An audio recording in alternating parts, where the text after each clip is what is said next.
മഹ്ശറിൽ കഠിന സമയത്തും ഉമ്മത്തി എന്നോരത്തോരേ സല്ലല്ലാഹു അലാ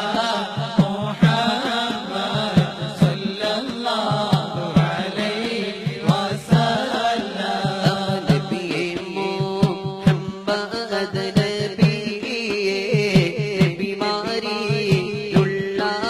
ശഫീഇ സല്ലല്ലാഹു അലാ മുഹമ്മദ് സല്ലല്ലാഹു അലൈഹി വസല്ലം